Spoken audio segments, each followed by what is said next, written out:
Today we're going to be talking about Prime. And no, I don't mean this garbage.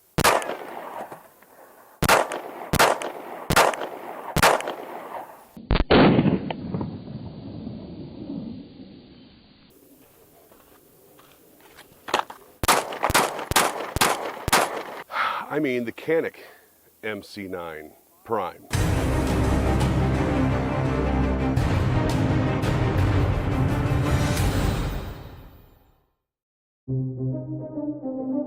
I am the Canik MC9 Prime.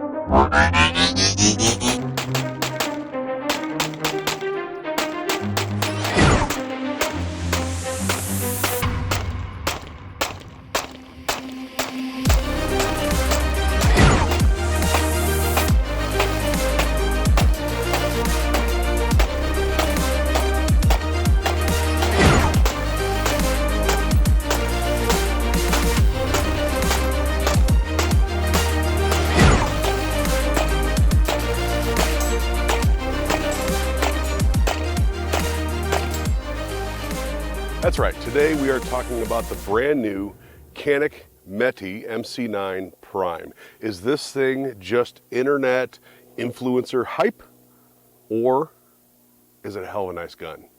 Let's get into it. All right, I want to start off with Canik did send this out to the channel for me to take a look at and shoot and review for you guys. I otherwise have no monetary affiliation, monetary relationship with Canik, and this is the first thing they have ever sent out to the channel. Welcome to prime time, bitch!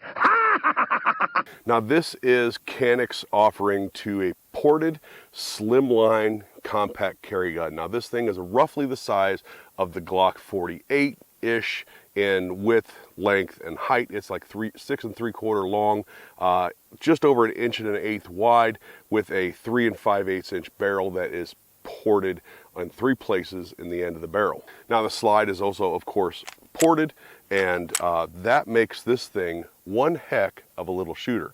So let's start at the base, at the grip, at the mag well. This does have a removable mag well to it. It generously accepts the 217 round mags, steel mags that come with it. The mags are have a texture to the base plate, makes them a little bit easier to strip out. It also has different back straps. Now there is a longer back strap that makes you lose the mag well, but with the shorter back straps, the mag well stays in place. Moving up from that is this phenomenal grip texture. This grip texture is really second to none. It's got that just right amount of granularity. Granularity, is that even a word? It's a granular sort of sandpaper texture, and they put it in all the right places. Now, one of the things that I can routinely complain about when it comes to pistols is not having enough grip texture up in this area, and they put a lot of texture up in there. It is super nice, feels really, really good in the hand. One of the things about this is slimline guns generally don't fit my hand very well. I have big hands. And even without changing the backstrap to the larger backstrap, this thing fits my hand really well for a slimline gun. I'm saving my time for you. Now moving up from there, it has a very easy to reach mag release. It protrudes out from the gun a little bit very nicely and has some scallops on it. Moving up from there is a ambi slide catch slide release. So you can do it one-handed or wrong-handed, right-handed or wrong-handed. Now up from there, they have these memory pads that have some of that same grip texture on it. Now normally I would say something about this point about having a thumb rest or some sort of a gas pedal, but this grip texture is so nice on this pistol that I don't even notice the desire to have any sort of a thumb ledge on there like I do other guns. Now some of that comes from the grip texture, some of that's going to come from the ported barrel and slide, which we're going to get into here in a second. Now moving up to the slide has a lot of cool cuts in it. Canik makes very stylized slides on the market, so that is a lot of what's expected from Canik these days. A lot of cool cuts in it.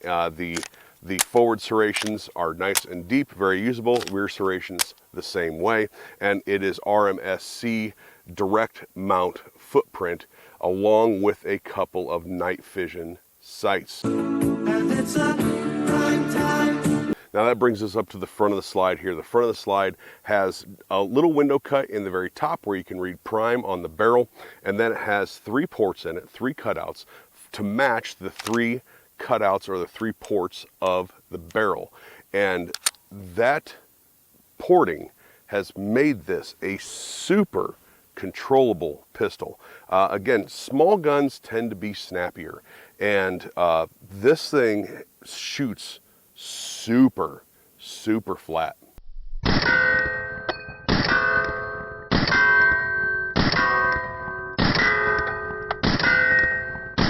Now I have a TLR7 HLX mounted on here on the rail that's provided on the frame, and that brings us back to the trigger and trigger guard. Now, the 3 main things, in my opinion, of this pistol: it looks cool, it's a nice looking pistol, but the grip texture, the porting, and this trigger that is, what do I say about it? It's a really nice trigger. Now, it's a trigger that is compared sort of to like the TTI Combat or Rival triggers.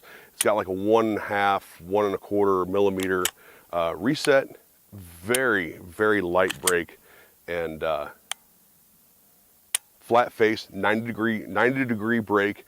So between that really lightweight trigger, really crisp, really nice break, the grip texture and the porting makes this for a great little pistol to shoot. It has a good feel in the hand, not a whole lot of snap or recoil. I don't have enough nice things to say about it. Now, the trigger guard on this thing is really nice. It's got a big opening in case you have gloves on or something. It's got a nice big square opening in it, but it also has these 2 undercuts here. So that allows you to get nice and high on that grip like you need to in order to help with controllability and comfort. So they did a great job on that trigger guard. Awesome. So now it does come with this G-code holster. This is an inside the waistband and outside the waistband holster. To be honest, this thing's not a nice holster.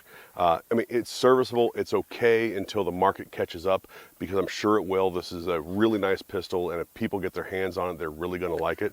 But while I generally like G-code products, this was probably their cheapest effort into making a holster. Again, serviceable. I've used it. I can't use it now because it has a light on it. I've used it, I've tried it out, it works okay, but not a great holster.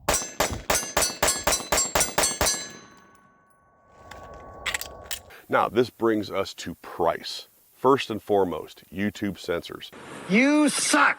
I am not promoting any sales, I am not selling this, and I am not selling any regulated goods on this channel ever, so stop messing with me.